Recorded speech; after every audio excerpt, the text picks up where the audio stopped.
প্রিয় দর্শক, আবারও আপনাদেরকে স্বাগত জানাচ্ছি আমাদের চ্যানেলে।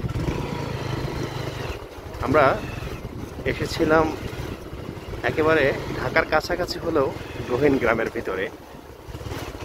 দেখতে পাচ্ছেন গ্রামীণ মেঠো পথ। আমি কিন্তু অনেকটা নস্টালজিক হয়ে এই ভিডিওটা আপনাদের জন্য করছি।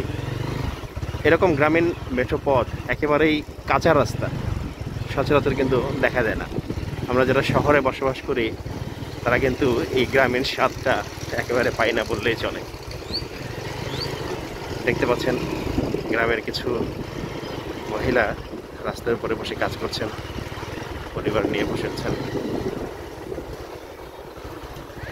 একেবারেই কাঁচা রাস্তা।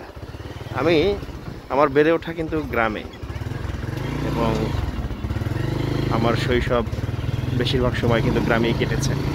আমি দেখেছি এরকম রাস্তা, সেই স্মৃতি আজ মনে পড়ে গেল এরকম গ্রামীণ কাঁচা রাস্তা দেখে।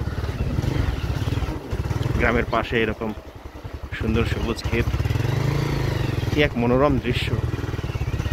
প্রিয় দর্শক, আসলে ভিডিওতে সব কিছু বোঝানো যায় না, তারপরেও আমরা চেষ্টা করছি আপনাদেরকে কিছু দেখানোর জন্য। এই গ্রামীণ মেঠোপথের পাশ দিয়ে যে ক্ষেত, হাঁটতে হাঁটতে সেই ক্ষেত দেখতে দেখতে অন্যরকম উদাস হয়ে যায় আমাদের মনটা। অন্তত আমার খুব আবেগ আপ্লুত হওয়ার মতো অবস্থা। আমি প্রায় 15 বছর ধরে ঢাকায় বসবাস করি। গ্রামে খুব কমই যাওয়া হয়, আর গ্রামে গেলেও সেই এরকম কাঁচা একেবারে অন্যরকম সেই পথ কিন্তু আর দেখতে পাওয়া যায় না।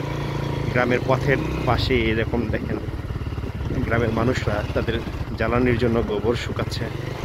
সাধারণ মানুষ এভাবে গ্রামের মেঠো পথে হেঁটে আসছে। এক অন্যরকম পরিবেশ, আসলে কথায় বোঝানো যায় না এই ফিলিংসটা কীরকম। কি দারুণ এক অনুভূতি। যদি আমরা হোন্ডায় যাচ্ছি, হোন্ডার শব্দ পাচ্ছেন, আমরা এসেছি মূলত এই গ্রামের পরিবেশ দেখতে।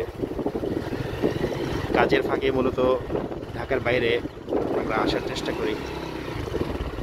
তো সেই রকম একটা চিন্তা থেকেই আমাদের দেখাতে ইচ্ছে হলো, আমরা নিজেরাও দেখছি, আপনাদেরকেও দেখাতে ইচ্ছে হলো যে দেখুন গ্রামের সেই মেঠো পথ বিন্দুমাত্র হলেও আপনাদেরকে নস্টালজিক করে কিনা।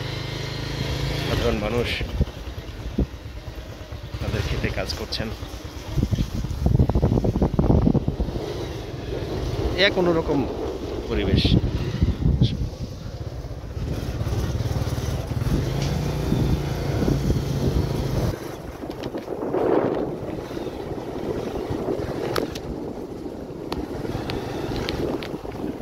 আমার তো গান গাইতে ইচ্ছে করছে একরকম। গ্রাম ছাড়া ওই রাঙামাটির পথ, সেই মেঠো পথ, আপনারা কি একটু গুনগুন করে গাইতে চেষ্টা করছেন এই মেঠো পথ দেখে? সচরাচর আমরা সবসময় এখন ইটের রাস্তা কিংবা পাকা রাস্তায় দেখে থাকি, এরকম পথ কিন্তু দেখা যায় না বললেই চলে। সেই জায়গায় আমরা এসেছি, ওই চমৎকার একটা পরিবেশ, মনোমুগ্ধকর পথের রাস্তা আজ আমাদেরকে নস্টালজিক করে দিয়েছে। প্রিয় দর্শক, আজ এ পর্যন্তই। ভালো থাকুন, সুস্থ থাকুন, আমাদের সঙ্গে থাকুন। পরবর্তী ভিডিওতে আবার দেখা হবে আপনাদের সঙ্গে। গ্রামের সেই মেঠো পথ থেকে আমরা উঠে আসলাম আমাদের সেই পিচ ঢালা পথে। ভালো থাকবেন।